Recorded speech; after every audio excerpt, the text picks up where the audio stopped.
He complained I was getting old, that I'd lost my charm, that I was boring.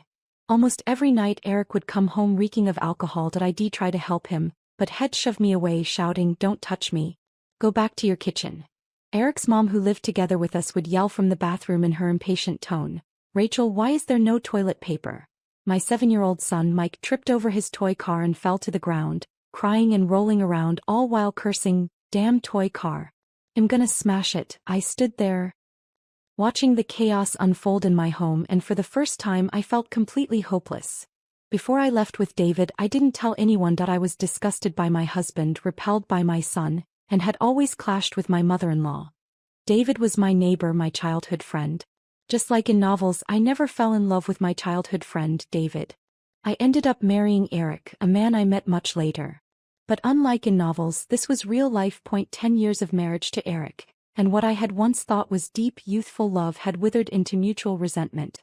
Suddenly, I felt a warm touch on my shoulder. It was David. That he was handsome, charming, and yet, contrary to his polished appearance, he was rebellious at heart. That I knew he liked me. Back in college, he confessed his feelings, but I turned him down. That I had fallen for Eric at first sight. But David didn't distance himself from me. In fact, after I married Eric, he became my only friend. That I had been a stay-at-home mom for 10 years while David worked abroad for 7. He only came back a couple of years ago. Had always comforted me, tried to lift my spirits, but he knew where the line was.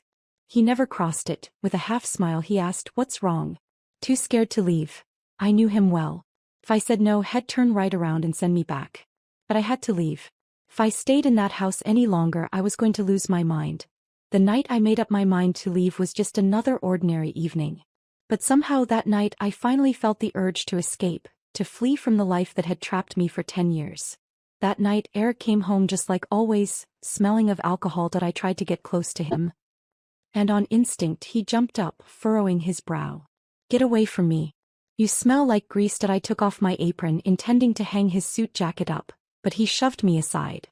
"Go back to your kitchen." I froze, standing there. So this was it. Everything I had given to this family over the past 10 years, and this was the respect I got in return. Susan, my mother-in-law, who had always lived with us, yelled from the bathroom, "Rachel, why is there no toilet paper?" My son, playing with his toy cars, tripped and fell, crying and rolling on the floor. "Damn toy car. I'm gonna smash you." I didn't rush to help him. With tears and snot all over his face, he screamed at me, "You're a bad mom. I don't want you." My son had picked up his father's attitude. He treated me the same way Eric did. I dropped my hands and quietly watched the mess around me. Suddenly I felt utterly powerless. Eric came out of the master bathroom, saw me standing there, and coldly asked, "Is dinner ready?" I snapped out of it, helped Mike up, and quickly grabbed a new roll of toilet paper from the utility room. Susan's voice came again. "You're so bad at household chores. I really don't know what Eric sees in you." I rarely retorted, but I couldn't take it anymore. "Then why don't you tell your son to divorce me and marry someone more capable?" To my surprise, Susan was left speechless, momentarily stunned by my response. I didn't wait for her to react. I turned and walked away. Eric saw something was off with me and furrowed his brows.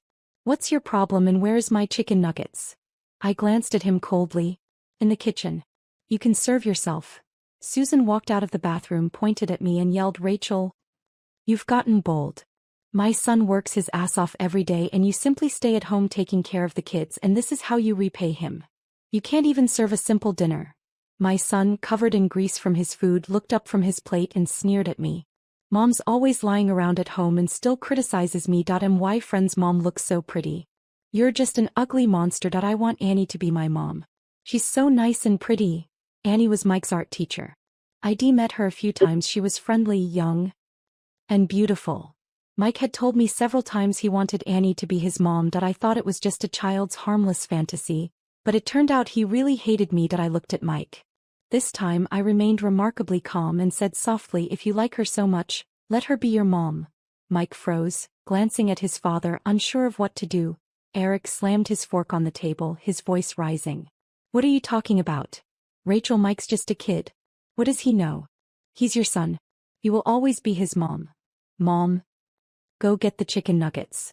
Susan shot me a glare but did as Eric said and went to the kitchen. Dinner was as quiet as usual, everyone eating in their own world. Only Mike occasionally made noise, struggling with a chicken wing he couldn't bite through. He pouted, looked at me and said, "Mom, help me tear the chicken wing." Mike was 7, but he still acted like a 3-year-old, unable to do the smallest thing without asking for help. If this had happened before, I would have gladly done it. I used to put him at the center of my world. But now, he only frustrated me. He even broke my heart. After a moment's hesitation, I reached out to help him, but Mike pulled back, annoyed. "Why are you so slow?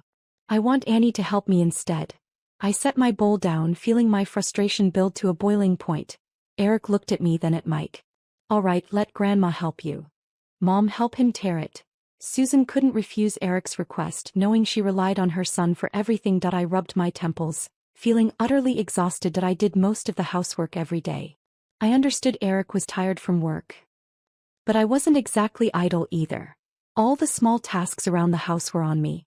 If I complained, they'd say I was just whining. But the truth was, before I became a housewife, I earned more than he did. But then I got married, got pregnant, and everyone around me insisted I take on the responsibility of the family.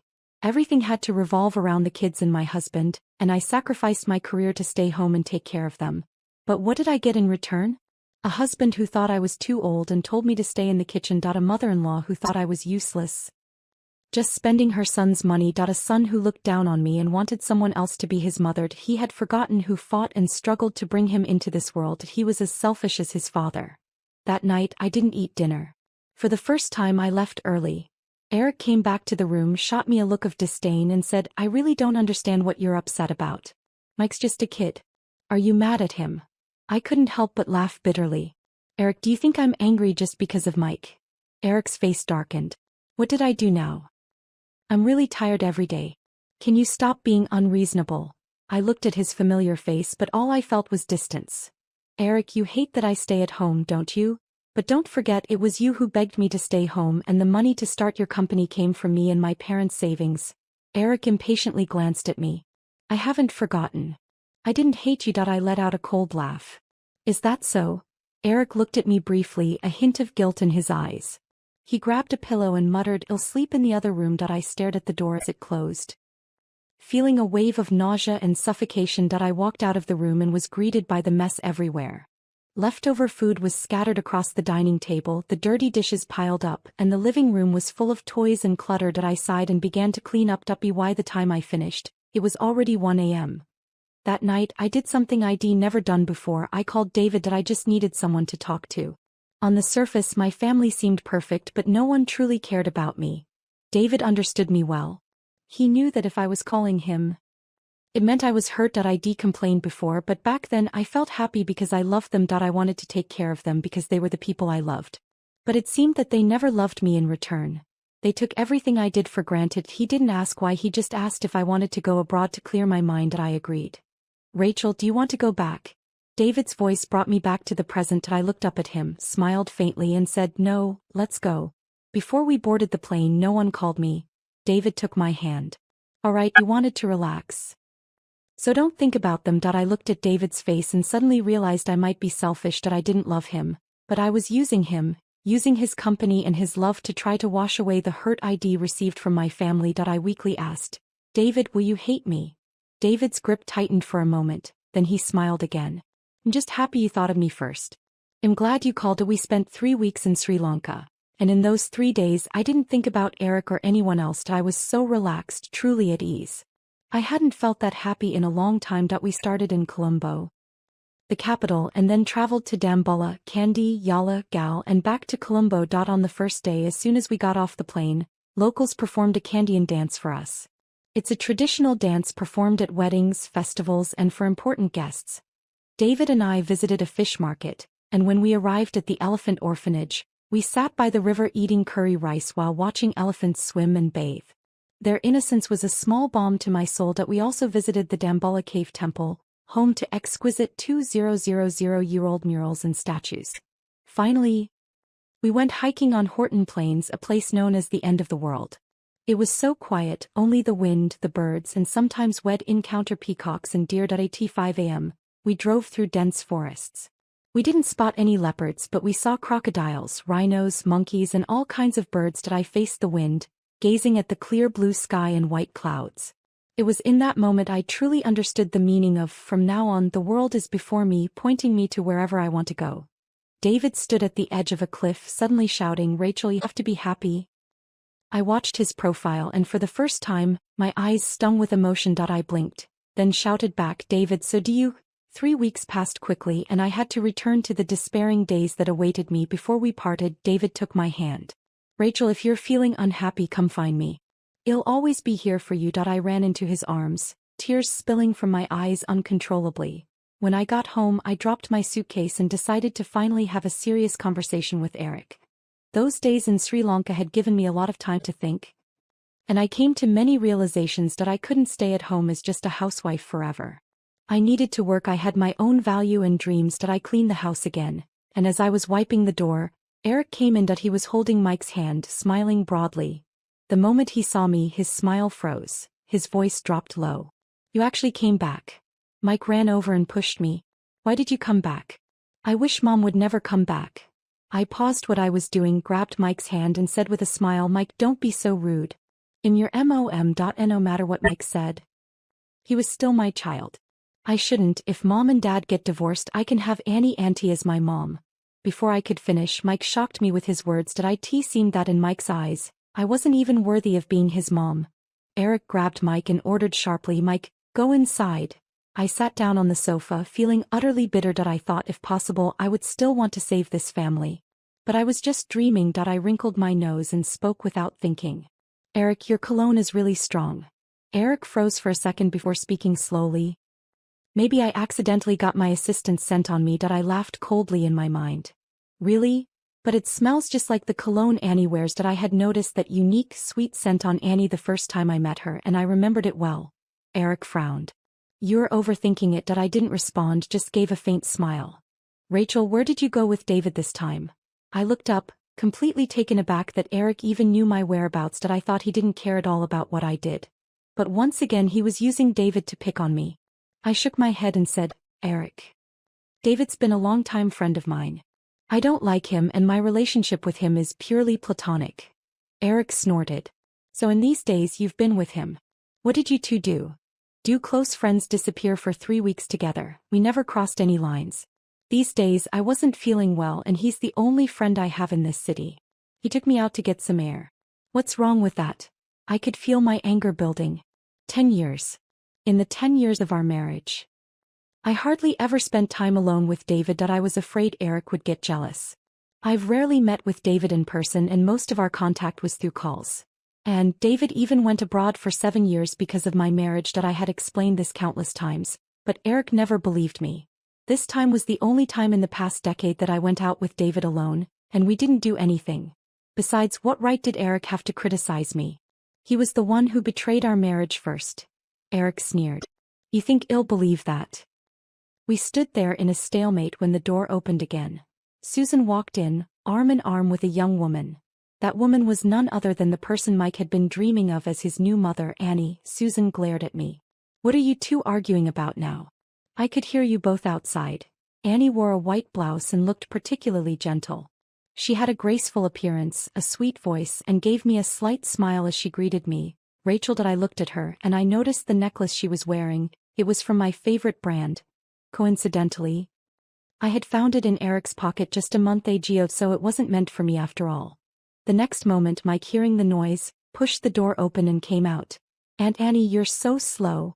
Why are you only coming back now?" Annie gently patted Mike's head, showing affection. "Did you have fun at the amusement park?" I looked up, stunned, and stared at Eric. Did they really go to the amusement park together? I had wondered why Eric was so bright and cheerful today. Turns out it was because he had met someone he liked. Eric didn't even glance at me.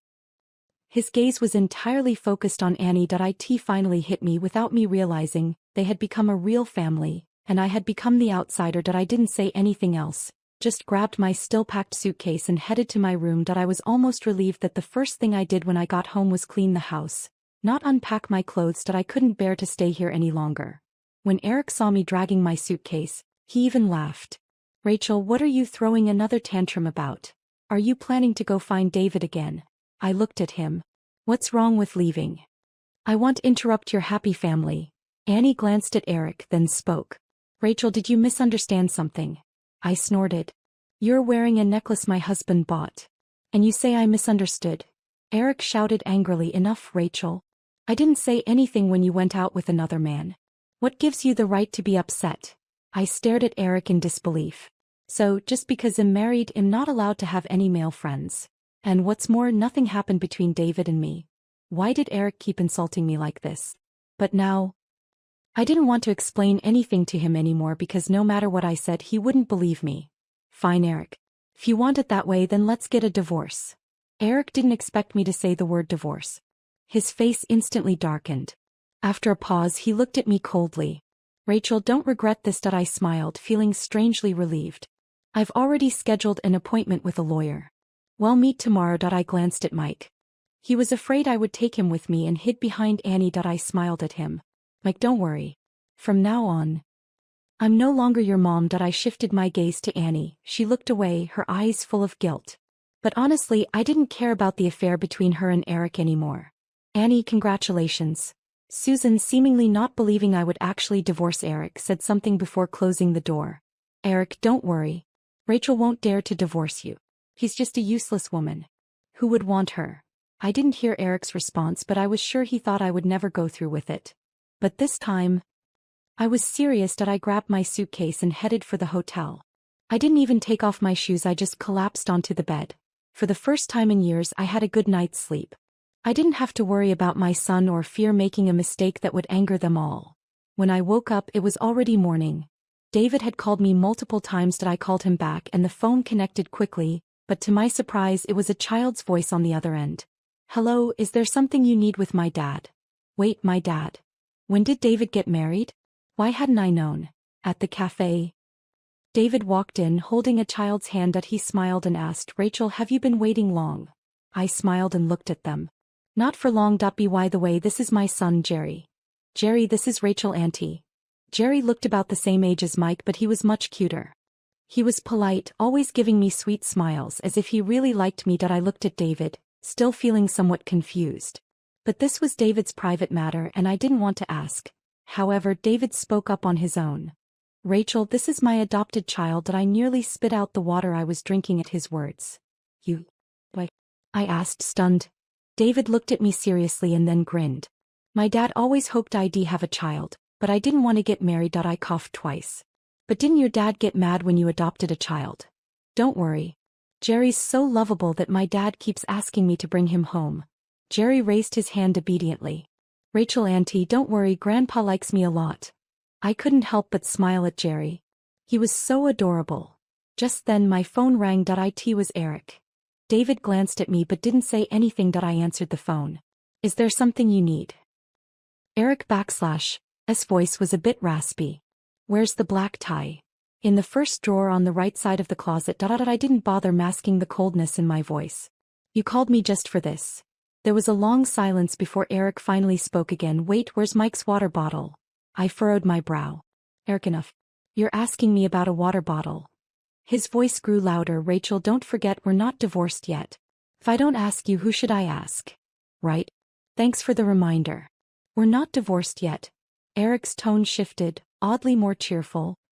Good. As long as you know. I sneered. Oh, I know.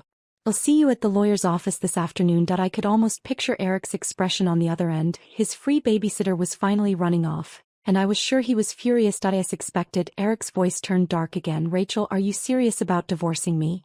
Eric, don't forget. You agreed to it yesterday. What about your beloved son? You just don't care anymore. Mike broke my heart. Sometimes I thought I might be better off without him. I replied coldly, I don't want Mike either. He's all yours. Don't worry. I have no regrets. I could hear Eric's heavy breathing before he abruptly hung up the phone. I put my phone back in my bag and looked up to find David and Jerry staring at me intently. I froze for a second, then smiled. What's wrong? Jerry came over and hugged me. Rachel auntie, don't be sad. He'll be your son from now on, okay? I looked at David, somewhat dazed. David smiled at me. Don't misunderstand, he's just trying to comfort you. I held Jerry in my arms and for some reason I felt tears welling up in my eyes. After Jerry was sent home, David and I walked down the street. He asked, are you really going through with the divorce? I nodded. Yes. And I've already moved out. I don't want anything except for what's entitled to me from the marriage. David stopped walking and turned to me, his expression serious. Did Eric cheat on you? I met his gaze and answered calmly, that doesn't matter, that I just can't live like this anymore. Eric, Mike, Susan, in that house. Almost everyone took my sacrifices for granted. Tears filled my eyes involuntarily. I've forgotten what it was like to be myself.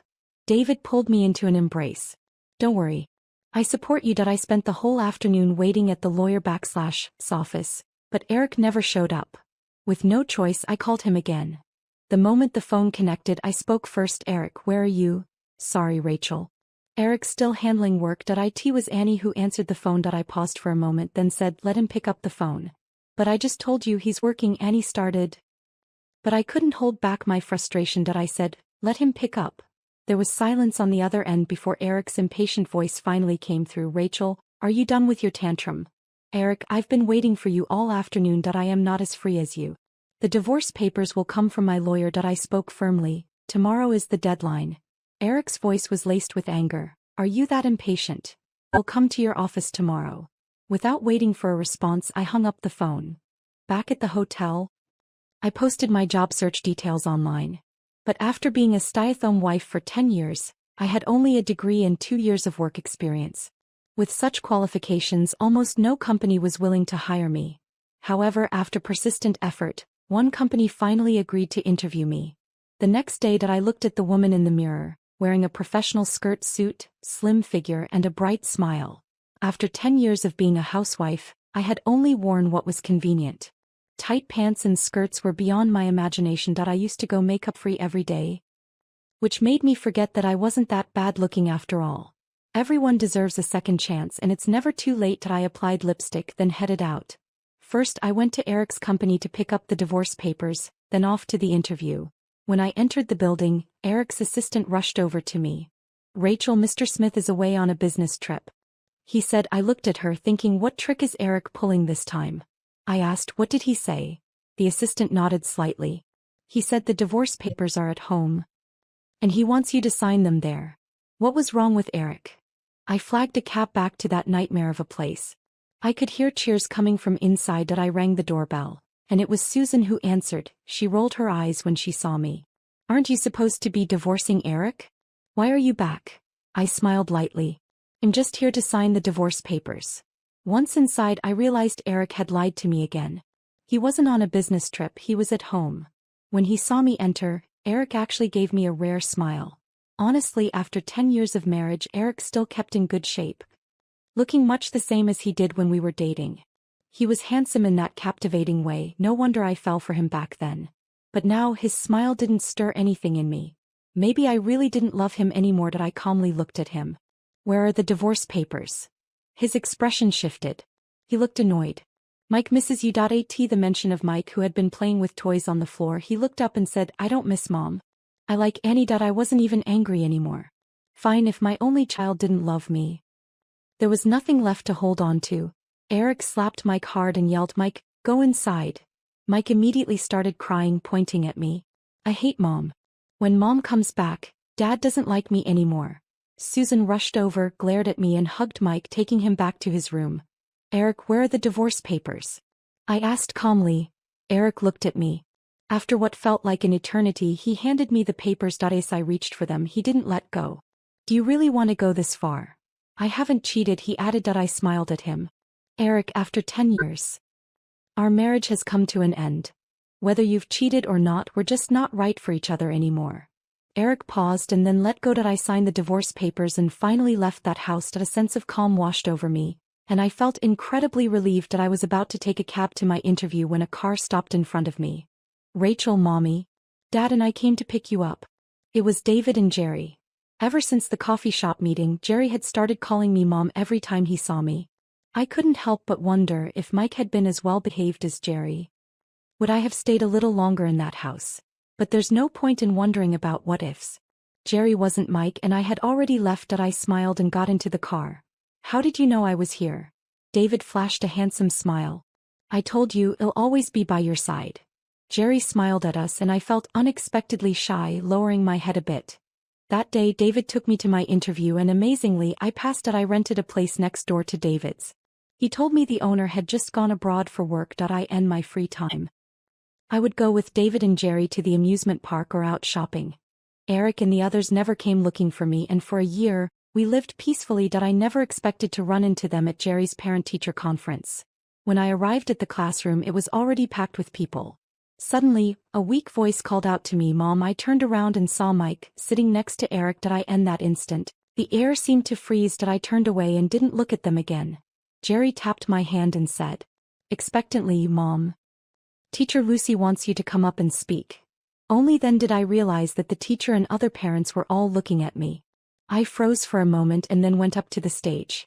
"Hello everyone, I'm Jerry's mother and I'm very happy to meet all of you." When I said I was Jerry/us mom, I could feel a pair of eyes staring at me from somewhere in the audience. I ignored them, but I couldn't escape their gaze. After the parent meeting, I took Jerry's hand, ready to leave. Jerry asked, "Mom, why didn't Dad come?" I looked down and smiled. "Jerry, Daddy is really busy with work. So I came instead." I patted his head and encouraged him. "Jerry, you did so well. Your craft project came in first place. I'm so proud of you. Yay. Mom, can we have pizza tonight?" I smiled and agreed. Suddenly I saw two figures standing ahead, Eric and Mike. Mike shouted, "Mommy." I looked at them, intending to ignore them. As we passed by, Eric grabbed my hand angrily and asked, "Whose son is this?" When I answered, Eric's face darkened even more. "How come I didn't know you had such a big son?" I snorted, "Why do you need to know?" I yanked my hand away from his, about to walk off, when Mike grabbed my arm, his voice breaking with tears. "Mom, I'm your son." I turned around, looking at him coldly. "I'm not your mother. The mother you want is Annie. Don't you love her so much?" Mike burst into tears, rushing towards me to hug me. "Mom, don't go, you're my mom. I missed you so much." I closed my eyes and, with a heavy heart, pried his hands off me. Eric's voice was hoarse. "Rachel, are you really this cruel?" A wave of inexplicable sorrow hit me. No matter what, he was still my biological son. But I couldn't soften my heart. "Eric, we've been divorced for a year now. Mike's guardian is you and you've remarried. And your new wife is Annie, the one both you and Mike like so much. So what right do you have to call me heartless?" Eric opened his mouth to speak, but no words came out. I knew from David that he had married Annie after our divorce. Just 1 month later they were married. I didn't understand why they were doing this now. Had Annie not been serving them like I had, so they remembered me? If that was the case, they were truly despicable. This time, I took Jerry's hand and walked away. They didn't try to stop me. What I hadn't expected was for Annie to come looking for me. She looked terribly haggard, though she was still wearing her usual pristine white dress.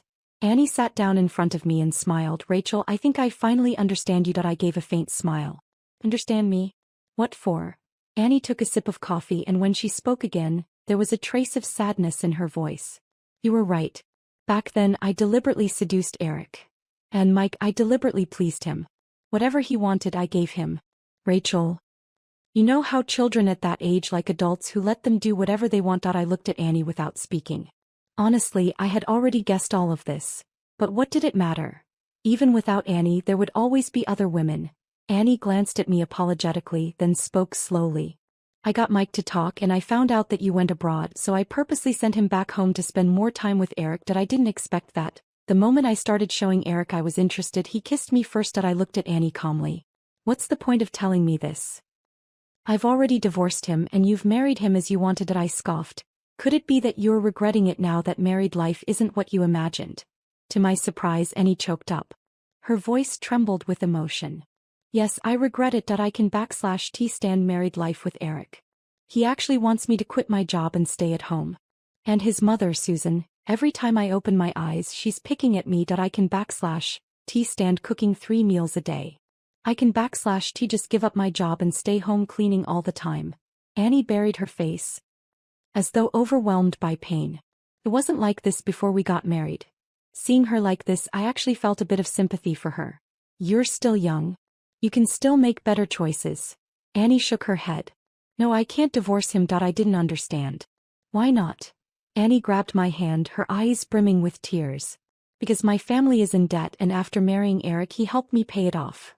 "Rachel, you must think I seduced Eric for money, right? But back then I really liked him. He's so handsome, so gentle. And he treats people so well that I shook my head inwardly.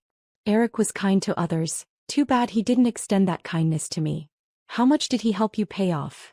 Annie hesitated for a long time before finally answering. 500,000. I paused for a moment then spoke again. Annie, did he tell you that this money bought your future? Annie shook her head. You're married to him now and he helped you pay off your debts.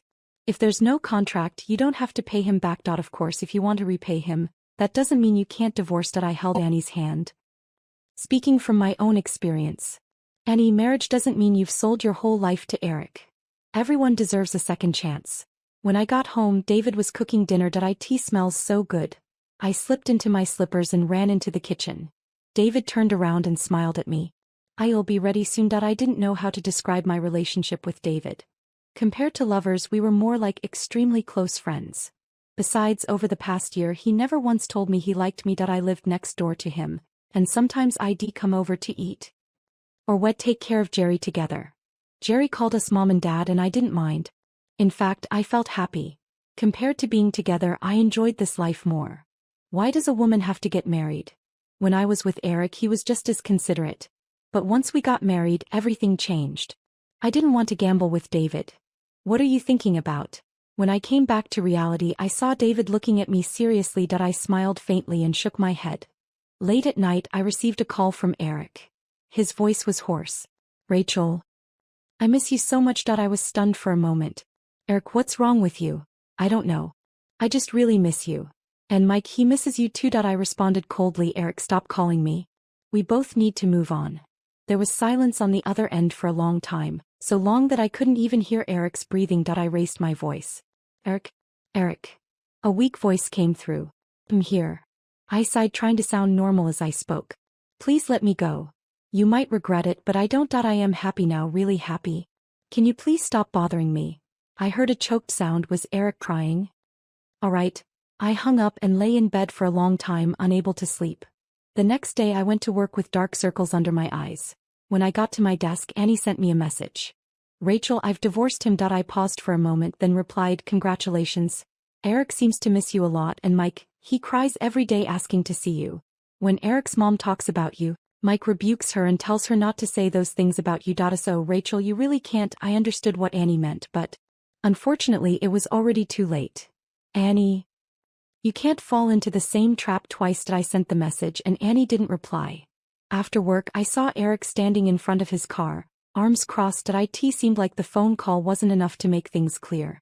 He wanted to do this facetto face. As soon as he saw me, Eric stood up straight. Rachel, I took a step back. Do you need something? Eric looked at me with a hurt expression, but unfortunately I no longer felt any emotional response to him. After a moment he spoke as though expecting some praise.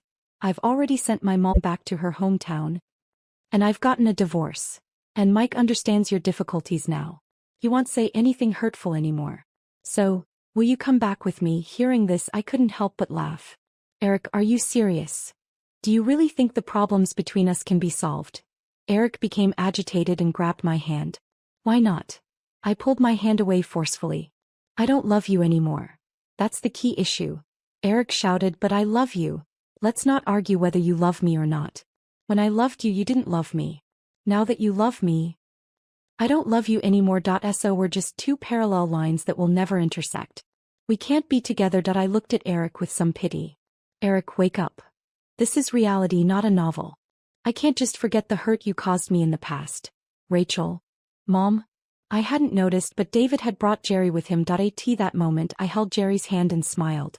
Let's go. Eric didn't go crazy again, but I could feel his burning gaze as if he wanted to tear me apart. When we got home, David pulled me onto the balcony. He looked at me seriously, a hint of pain in his eyes as he asked, do you still love Eric? I shook my head and answered firmly, no. David broke into a radiant smile. It's been a year, so I guess you've really forgotten about him. Then Rachel, can you give me a chance? I froze. So all this time had been trying to help me forget Eric. I never thought I'd expect this moment, but it was David after all. I lowered my head and said, if you change, I'll leave. Life isn't about living without love. I just wanted to give myself another chance. David pulled me into his arms. I won't let you regret it. Trust me, okay?